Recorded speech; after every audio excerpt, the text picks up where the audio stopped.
Hello, Mony, and how are you? I'm great. How are you today, Heather? I'm good, thanks. It's good to see you virtually or Likewise. whatever. So I wanted to talk to you because you have a very interesting story and going from a very lucrative MBA career and doing some pilgrimages, the Camino for one, and I think you did a 360 after that, and I'm really interested to know. I've had friends who've done that pilgrimage and have had to walk by themselves in silence, which is kind of what we've all been driven to do the past few months, is to look inside and decide what's important and be a little more introspective. And I thought, wow, your journey is exactly that. Yeah. Well, certainly the last couple of months have put me in a place of introspection that I don't think I have been in since I was on pilgrimage. That's the truth. And yeah, for me, it was, I had grown up here in Ottawa. I had done all the things that, you're supposed to do, I got an MBA, I got an education. I went and worked in the corporate world. I was at Microsoft for many years. And, there comes a point in the life of everyone where you begin to question the meaning of everything that you're doing and why you're doing it. And that moment came for me. And it was probably the most difficult decision to do, was to leave the security of the job, the security of, the title and all that goes with that. But I needed to find answers to my own life, truly, that went beyond, who is Mony when she is not the career person, when my husband at the time had also left. So, okay, so now I'm divorced as well. And all the inner questions began at that time. And for me, pilgrimage became the way to seek a sense of clarity and to find direction and to go inwards in a way that perhaps I was never accustomed to doing, because I was not. I was very much a left brain person. If I can't see it, if I can't touch it, I'm sorry, it doesn't exist. The world of spirit to me was the world of, okay, rolling the eyes. My undergrad is in science, actually in biology, so it was even much more the rigid, scientific, rational mind. Creativity, all this world was like, yeah, no, not really for me. But what I learned when I got on the Camino, I had already begun the inner quest of saying, well, how did I get here? What is my role in all of this? And while it was easy to play the role of victim, all this was done to me, I began to read, many of the books are on the shelf over here, the Neil Donald Walsh's, the Deepak Chopra's, the Louise Hay's, all of the books at the time that really challenged my thinking and challenged me to take responsibility for how I was feeling, for my thoughts especially, and to take responsibility for my role and my part in having created the life that I did. And I was determined to live a life that was a little bit more relaxed. I wanted, they all promised a wonderful life, you can be led, you can be guided. There's, there are forces all around you, a great love that's around you that wants to support you. And you can trust what you can't see and touch, and everything will work out for you. And they promise such wonderful things. And I thought, well, I need to try this before I actually believe it. And so the journey really for me was learning to be a different kind of person, the kind of person that does let go of the need, especially to control every single aspect of her life. I was the queen of all lists, queen of all plans. Of course, when you're in the business world, you're always making plans. You're never just in the moment. You're always launching and then looking 6 months ahead. And so to be on pilgrimage and to practice letting go of the need to plan exactly where I was going to go every single day, where I was going to eat, where I was going to sleep. This was the place where I began looking not at the outer guides, at the outer experts, but started looking inwards to my inner guide, which I had never known existed before. Yeah. Well, sounds to me like we don't live in the present moment, and you were kind of forcing yourself to do that. It puts me in mind of Joseph Campbell. I don't know how familiar you are, Yeah. but it sounds like it was a hero's journey for you, and that's what we've all been going through. But the thing is, are we going to come back differently? You can't come back the same person. It's impossible. I mean, I'm not the same person today. I mean, I did my first pilgrimage after the Camino. I went walking from Rome to Jerusalem, and that was unlike the Camino because the Camino is very well organized. There's yellow arrows, places to stay. The Rome to Jerusalem, you know, I basically said, I'm going on faith here, and I'm going to trust that everything that I need, I'm going to receive.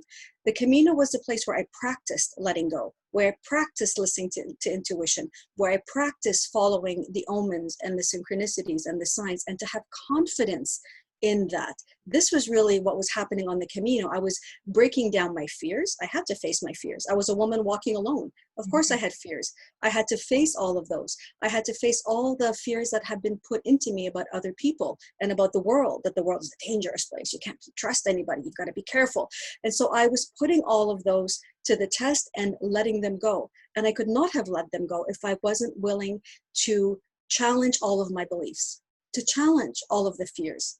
And this is what Joseph Campbell talks about. You're facing your dragons. This is what facing the dragons is all about. And if I hadn't done that on the Camino, which was structured, I could not have walked to Jerusalem because there are no arrows, there's no infrastructure, there's no path. It's me making up the road, the path as I was walking.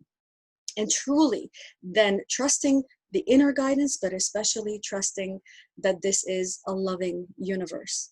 And this is a universe that has your back and that wants to support you and wants to see you grow spiritually, not just have all the material success, which is nice, but you're here to truly grow and expand in love. This is the purpose. It's interesting that you say that because there was a customer, you know, my customers become acquaintances and then they become friends and so on. Excuse me. And she was talking about that very thing, about faith and growth, and you have to let go of so much in order to have that faith because it goes beyond trust. Yeah. It's bigger than that. But we do have to grow. We do have to expand during this time and become something different. Yeah, I mean, I think this is the greatest challenge that we faced. I can tell you it's the greatest challenge I faced when I was walking. And it's the greatest challenge that I think we're facing here in these months that we have found ourselves in quarantine, forced to go inwards, forced to stop all of the outer busyness. We're not accustomed to that. I wasn't accustomed to that. And so learning to go inwards and ask yourself, so what is it that I really want to do? What is it that I'm really passionate about? Those are questions we're often maybe a little afraid or hesitant to ask ourselves. And for me, especially, to know that I'm not alone on that journey. It's funny because I was having this very same conversation with a friend of mine. She's in Spain. And I think sometimes there's this feeling of, okay, I've got to figure it all out. I've got to figure out what my passions are. I've got to figure out, what's blocking me. I've got to figure out where I want to go. And it's like, we take this on as kind of another quest that we have to overcome, not realizing that the whole time there is actually a guidance that is with us. There is actually a wisdom that is with us in every moment that wants to support us on this journey. That's why I say letting go of control was one of the hardest things to do on the journey, because it meant to me, anytime I let go of any little bit of control or surrendered, it meant failure. To me, surrender meant failure. Whereas surrender, I've learned, is closer to allowing love in. It's an allowing of a greater wisdom to enter. It's not a failure so much as it is an allowing and an invitation to bring in, call it, if you don't believe in God or the universe or whatever, call it that part of you that has that vision that you don't have. Call it that part that has the wisdom that you don't have. Because from here, we can only see from here. But there is a part of you that has a much broader perspective. And if you believe that you are here as a spiritual being having a physical experience. Well, that spiritual part of you knows the bigger picture. But when we are so closed in our plans and ideas and our thoughts, and this is how it should be, we're blocking that. We're not allowing that to enter. We're And trained so well. this is truly the journey. It has been the journey personally for me, is to not look at surrender as failure, but truly as an invitation to allow a greater part of me that is at the same time me to guide my thoughts. When you were talking about making lists, I love lists too, by the way. When you were talking about lists and the doing, we're so involved with doing, and our busyness is a badge of honor. When the opposite is actually true. But when you get that busy in your mind, then you don't really have to think about the big questions or the important questions or anything in the present moment. You're either thinking about the future or you're regretting the past, and you're caught up in all this nonsense that really doesn't matter. Mm-hmm. And at the same time, you're pushing stuff down. Yes. You're pushing. Continue. So for people, what tools would you say would help people? I mean, clearly nobody's going on a pilgrimage right now, except maybe an inner one, or I hear there's one that you can take to go to Montreal. You can walk to Montreal or you can walk to Kingston. I'm not sure if anyone's up for that. But what would you say would be some guiding ideas that people could use in their life to either take that inner journey or that a walk in the woods that they can use as that pilgrimage? What would you suggest for them? You know, as much as I love going on the Camino or going on pilgrimages to, whether it's Montreal or different places, truly at the end of the day, my life is my pilgrimage. Life is pilgrimage. And we're given the opportunity to walk the inner journey in every moment. And the inner journey to me always means looking inwards to figure out what my next steps are. This is what pilgrimage is. It's, what does surrender mean when you're on pilgrimage? It means that you are trusting that the next step is going to show up and you're going to know what that next step is. That requires you to be in the moment, as you very wisely said. And we're afraid of that moment, because we're always wanting to plan and to figure out, because we feel safe, right? It gives us a sense of security, a sense of safety. But you know what? I made a lot of plans this year, I'm sure as has everyone. And they were just in an instant, all completely gone, right? So for me, I'm sure like you, like many of the people who are watching this, I have many tools in my toolkit. You know, I have been on this journey of inner exploration for over 25 years. So I've worked with many modalities. I have found the most powerful one for me to be Ho'oponopono, but modified, because you know there's many teachers of Ho'oponopono, many interpretations of what it is. And you know, for those who don't know what it is, it's essentially an ancient Hawaiian practice that tries to resolve conflicts. It started with trying to resolve conflicts in the tribe, of trying to break whatever it was that was keeping the same patterns of conflict repeating themselves among people. And it has been modified over the years so that an individual can work on it without the need to have a tribe around.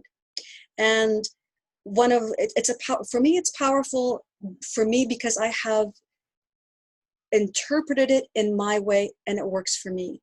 I believe at the foundation of any inner work is the willingness to acknowledge that perhaps I've done things incorrectly, that I have chosen perhaps not so wisely, that I have thoughts that have attacked others and myself, that I have felt things that have been, whether it's anxiety, whether it's fear, whether it's rage, that have harmed me and other people. So the willingness to acknowledge that I'm responsible for what is happening in my experience is, I think, the foundation of any tool that you want to use to make a change forward. Because if not, then what's the point? If you think you're right and you're not doing anything wrong, you're trying to change other people, then you're continually looking outside as opposed to looking inside for what it is that's causing this. When you use the Ho'oponopono, do you do the "I love you, please forgive me," or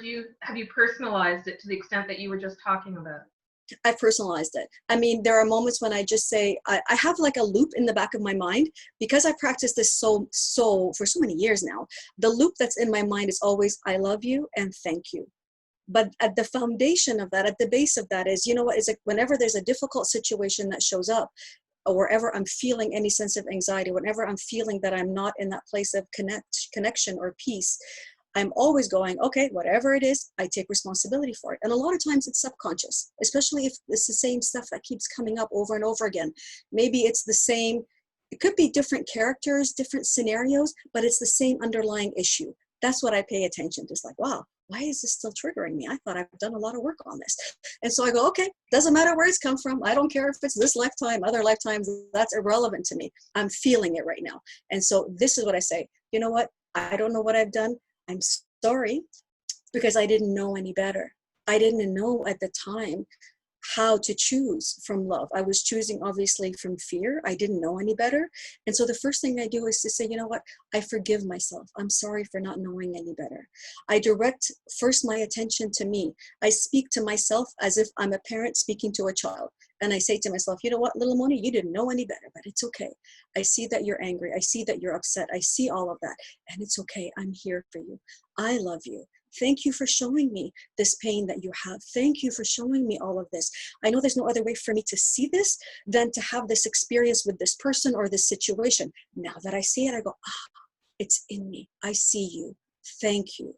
And then this is the taking responsibility for, you know what? I don't know how I've done this. I don't know how I created it, but it's there. But I'm taking responsibility.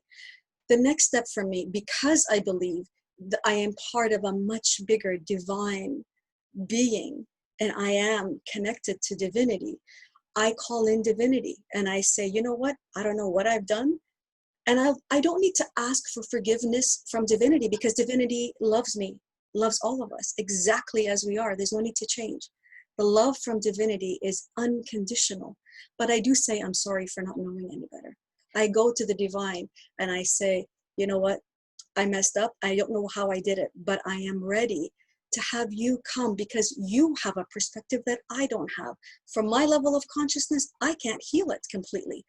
From its level of love and loving wisdom, it knows exactly what the roots of this situation is. And this is when I invite divinity to come in and say, thank you for clearing this up. You know, I don't know how I did it, but thank you. And I love you, because I want to be at peace. I want to be at a point of clarity where I can be feeling this sense of calm, this sense of love in every moment. I want to be present in every moment so that I may extend that out into the world. And so this is how I work with Ho'oponopono. I don't just repeat the words, but right. that's how, yeah. Yeah, I think you have to bring a lot of different things into it. And one of the most important things is what you mentioned about self-compassion, taking care of yourself first and accepting it, and not, because it's the ego that's really like, well, I wasn't wrong, because you're so terrified of being wrong, instead of just saying, it's okay, I love you anyway. Exactly. It's okay. You're a human being a human. Like, it's okay. And I think it's Louise Hay, actually, when we were talking about authors before, who says you come into this world and you're perfect. In every way, you're perfect. Even your excrement is perfect. Every molecule of your being. And then little by little, it's drummed out of us. And so that's a lot of going backwards and trying to resolve things. And so whenever anyone says to me, oh, you know, this happened and I felt bad about that, you're only human. This is your journey. Yeah. This is your path. If you weren't human, you wouldn't be here. You'd be up there somewhere in the ether. That's exactly it. And you know, I've learned, for me personally, one of the things I've discovered in these last couple of months of quarantine is that it's very easy to keep punishing yourself than to accept that you're forgiven for anything that you may have thought, that may have been an attack on someone, that you may have done to someone.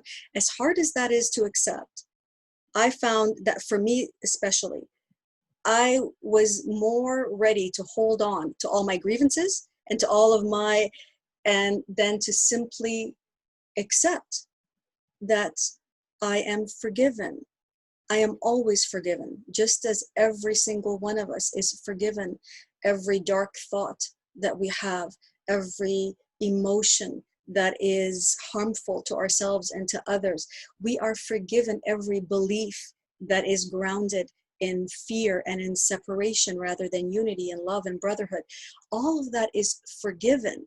But I was not willing to accept that forgiveness because I'm accustomed to just continually beating myself up, Right. and to questioning myself and to doubting myself. And this is part of the journey, the inner journey of self-love and self-acceptance, is to accept the forgiveness, to accept it, that you are loved, you are forgiven in every single moment. And until you can accept that, you can't move forward in really learning to accept and love yourself. Yeah. And that's a huge one. And I know you do some counseling with people around that. So what we're going to do is, when this video is put up, I will also put up your website and the best way of contacting you. I know you're on Facebook as well, and you do a Spanish radio show. Unfortunately, having been born Spanish and not speaking it, I'm not going to be able to follow too much. But I think that's fabulous, because I think Ottawa offers so many different types of healing modalities. And as you know, with authors, someone's going to love that author and get that message, and for somebody else, it's going to be somebody completely different. So it's so lovely to have this huge range of talent right here at our fingertips. So true. So I'd also, if you can send me the link for the Ho'oponopono that you like, anything online, so people can get an idea of, I mean, it doesn't have to be, I love you, please forgive me, I'm sorry, thank you. It can be something else, but the whole history of it and the whole description of it is so interesting and can be so powerful. But I'd love to get the one that you enjoy the most, so that we can share that as well. Yeah, when I write a lot on my blog or on my on Facebook, especially. I share reflections and stories from this, spiritual journey that I'm on, like everybody else, and I weave it in different ways. But it does come back to this, to the acknowledgement that, you know what, I've just made a mistake. It's not that I'm evil. It's not that I'm bad. It's not that I'm just, I miscreated. That's all. I didn't know how to choose from love, how to act from love, from brotherhood. I didn't know how to do that. And so whatever the experiences were that brought me to this place of choosing from fear or acting from anger, I just didn't know any better. And I think that that's the foundation of it, and accepting that we are human, as you said, and that we're doing the best that we can, and that there are moments when we simply fail, and that it's okay. Any parent, when they see a child who's failing, you don't say to the child, "You're a miserable failure." Most parents who are trying to raise children, good, positive, in a positive way, will say, "You know what? Maybe you didn't do this in the way that was maybe most healthy. Let me maybe show you a different way." So you don't attack the person and say you're horrible. You say, "You know what? You're still a good person. You're a loved person. You're a beautiful soul. You've just made some choices based on some thoughts and some beliefs that are maybe not the most helpful for your journey. Let's clear those up." And that's the power of Ho'oponopono, is to say, you have come here perfect, like Louise Hay has said. You have come here perfect. You are a divine being. You've just accumulated all kinds of thoughts and beliefs and programs and ideas and all of that has covered up that divinity. Now let us remove that.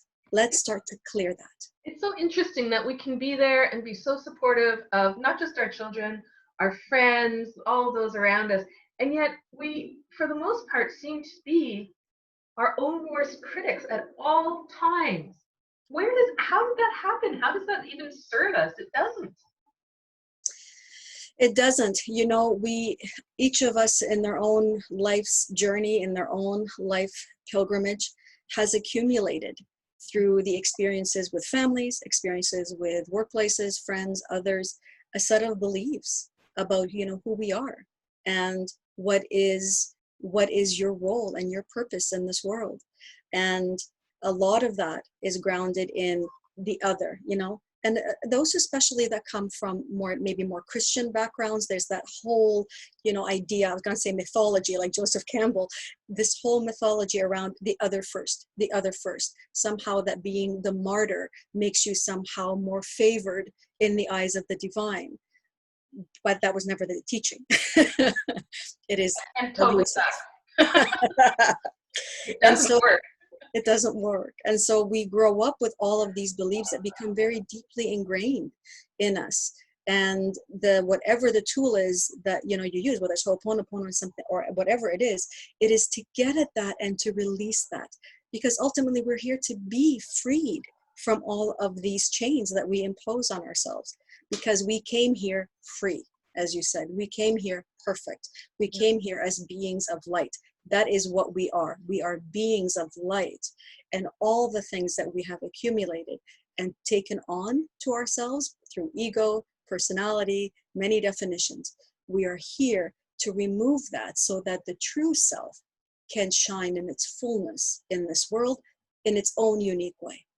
That's the purpose of any tool that you use, in my opinion. Yeah, I feel quite privileged to have lived this kind of life, to know that there are ways to live a richer, fuller, happier existence just by doing your own inner work, as unpleasant as that can be at times. Yeah, you all think it's a bed of roses, right? You're on a spiritual journey. It's beautiful. Yeah, it's all love and light and peace. And isn't it great? And it's like, well, the moment you step on that path, you're having to face your dragons, as Joseph Campbell would call. You have to, because those are what's blocking you from seeing who you truly are. That's all it is. And you can look at it as a marvelous adventure, but that doesn't mean that it's an easy adventure. It's a fulfilling one, but it's not always an easy one. And this is probably the only time in history that we all were doing it at the same time. Yeah. It's easy to understand if you don't have this kind of perspective on life that we're talking about.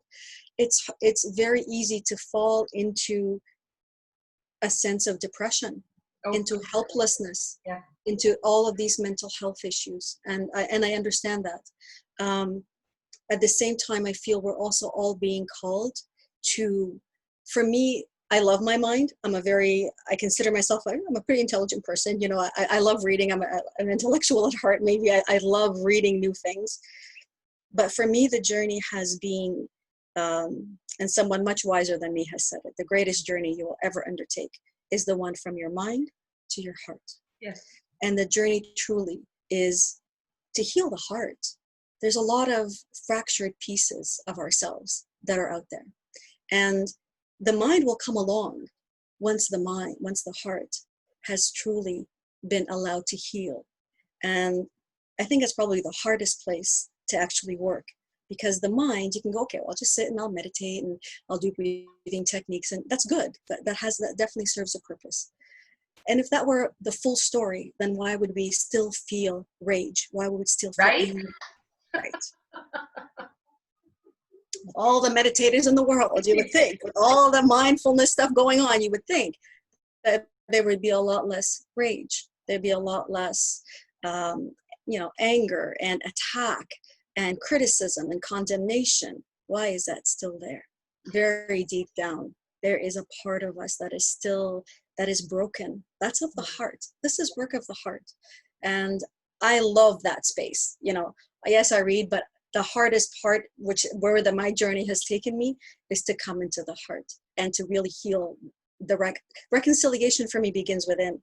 It doesn't begin, it begins inside your heart. The broken pieces within you, the dictator in me, the demanding person in me, the judgmental person in me, all of that in me needs to come to a place of healing. And so from there, the mind can then be opened up to other possibilities. I would also suggest that the gut is something largely overlooked that we really have to pay attention to, because our gut always, those instincts, they're always right. But then the mind goes, no, don't believe in what you're feeling, believe in what you're seeing. And it creates a completely different dynamic. So we really need to get in touch with all of those other parts of ourselves and get out of this thing. We are whole human beings. We are not just our minds or thoughts. We are not just our bodies. Right. We are the whole mix of our thoughts, our feelings, our bodies, our spirits, everything that animates who we are. So we're mental, emotional, physical, spiritual. We're all of that. And I don't believe that you can isolate one and just, I'm just going to do this and that's it. You know, all of it works together. That's what holistic healers know. It's all of the pieces that come together. And, you know, you can eat all of the healthy food that you want, but if you're continually attacking yourself and others, if you're angry, you're bitter, you're resentful, all of that is eating you up in a way that no matter how much, you know, that healthy piece of apple you take in is not going to be enough. We have to address all of it together. Oh, absolutely. And I mean, the thing about stress right now, people don't realize about stress. As much good stuff as you put into your body, it's used up. It's not there anymore. You put it in, it's used up by stress. And then you have these residual effects. So I'm really hoping that what people will take away from this is that they have the power to affect change. It may not always be pretty or fun, Yeah, but some of it is. Some of it's miraculous. So it is. why not? Would you rather sit with that stuff for the rest of your life? I don't think so. Yeah. And you know, maybe yes, you can go for walks. Yes, you can do meditation. Yes, you can do breathing techniques. I'm in favor of all that, and I do all of those things. And at the same time, I think the emotional nourishment that I need, what I need to boost my emotional immunity, my spiritual immunity, my mental immunity, is to know above all else that I am not alone in this journey, and that there is a great love that is with me in every single moment, just like it is with every single one. And that it is continually knocking on the door of the heart, of the mind, saying, hey, I'm here. I have another way for you. I have a way for you that will bring you peace. I have a way for you that will bring you calm. And that journey will be unique for each one. But the answer is the same, always. You are not alone, and you are deeply, deeply loved. That is the nourishment that at a soul level we need, so that we can calm our minds, so that we can calm our emotions, so that we can come to the world with more clarity. It's awesome. Yeah, that's how I see it anyways. That's what's working for me. That's what's working for me. Well, thank you so much for talking with me today. We'll have to do it again and maybe do some Ho'oponopono together. I'd love it. I'd absolutely love it. All right. Thank you so much, Mony. Thank you, Heather. Have a great day. You too.